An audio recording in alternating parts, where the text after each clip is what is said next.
Channel থেকে আসা এরকম একটা সুবর্ণ সুযোগও এবার হাতছাড়া করতে দ্বিধাবোধ করলো না ইন্দ্রাণী গাঙ্গুলি। হ্যাঁ বন্ধুরা, ভিডিওতে লাইক দিয়ে দেখতে থাকুন। যেই মুহূর্তে কিনা অনুশ্রীর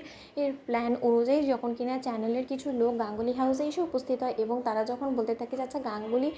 হাউসেই তো এটা, তাই না, তাহলে ইন্দ্রাণী ম্যাডামের সঙ্গে কি একটু কথা বলা যাবে, ঠিক সেই মুহূর্তে যখন কিনা ইন্দ্রাণী গাঙ্গুলি বলতে থাকে যে হ্যাঁ আমি ইন্দ্রাণী গাঙ্গুলি, কিন্তু আপনারা কী দরকার এখানে এসেছেন, ঠিক সেই মুহূর্তে তারা যখন বলতে থাকে যে ম্যাডাম নমস্কার, আমরা একটা চ্যানেল থেকে এসেছি, আপনার সঙ্গে বিশেষ কিছু কথার জন্যই আসলে আমরা এখানে এসেছি। এবং আমি বলবো যে এটা আসলে একটা সুবর্ণ সুযোগ আপনাদের কোম্পানির জন্য, কারণ আমরা একটা আপনাদের বছর শেষের সেই বিজ্ঞাপনের জন্য একটা ইন্টারভিউর অ্যারেঞ্জমেন্ট করেছি এবং আমরা আশাবাদী যে আপনি অবশ্যই এই ইন্টারভিউতে আপনার প্রেজেন্সটা আমরা পাবো। এবং শুধুমাত্র আপনার নয়, বরঞ্চ আপনার পাশে আপনার বড় ছেলে আয়ুষ্মান গাঙ্গুলিকেও আমাদের চাই, কারণ সেই গোটা বিজ্ঞাপনের অ্যারেঞ্জমেন্টের পেছনে ছিল এবং তার এই অভিজ্ঞতা সম্পর্কে জানার জন্য তরুণরা অনেক বেশি আগ্রহী। অন্যদিকে এই কথা বলা মাত্রই যখন ইন্দ্রাণী গাঙ্গুলি বলতে থাকে যে দেখুন এই মুহূর্তে আমি নিজের কথাটা বলতে পারছি না যে আমি আদৌ সেই ইন্টারভিউতে অ্যাটেন্ড করতে পারবো কিনা, কিন্তু আমি এতটুকু বলতে পারি যে আপনারা চাইলে এই বিষয়ে আয়ুষ্মান গাঙ্গুলির সঙ্গে কথা বলে দেখতে পারেন, আমি শিওর যে কোনোভাবে বারণ করবে না। অন্যদিকে এই কথা বলা মাত্রই যখন কিনা দেবলীনা বলতে থাকে যে আচ্ছা আপনারা আমাকে একটা কথা বলুন তো, হঠাৎ করেই নতুন করে আপনারা কোথা থেকে এই ইন্টারভিউর এরকম একটা সুযোগ নিয়ে এসে উদয় হলেন বলুন তো। কারণ যতটুকু আমি জানি যে এরকম কোনো বিশেষ ইন্টারভিউ তো কোনো প্রয়োজন নেই, কারণ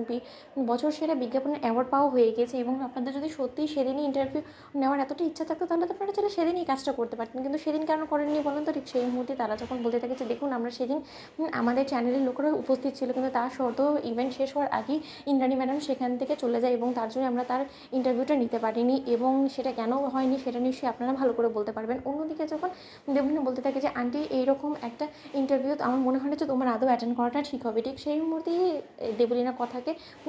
কাটিয়ে দিয়ে যখন কিনা রাজশেখর গাঙ্গুলি বলতে থাকে যে এখনও দেবলীনা আমি কিন্তু মরে যাইনি, এবারই কর্তা এখনও বেঁচে আছে, তাই এই সকল সিদ্ধান্তটা বরঞ্চ আমার ওপরে তুমি ছেড়ে দাও, সব বিষয়ে তোমার ইনভলভমেন্ট না রাখলেও চলবে। অন্যদিকে যখন দেবলীনা বলতে থাকে যে আঙ্কেল আমি শুধু আন্টিকে পথ দেখানোর চেষ্টা করছি, ঠিক সেই মুহূর্তে ইন্দ্রাণী যখন বলতে থাকে যে রাজ আমার কোনো মতে মনে হয় না যে এই ইন্টারভিউতে আমার অ্যাটেন্ড করাটা ঠিক হবে এবং আমি সেদিন বিজি আছি, আমার ওভারসিজ ক্লায়েন্টদের সঙ্গে মিটিংও আছে। অন্যদিকে রাজশেখর গাঙ্গুলি যখন বলতে থাকে যে সেই সব কিছু তো হতে থাকবে, কিন্তু জীবনে এরকম কোম্পানির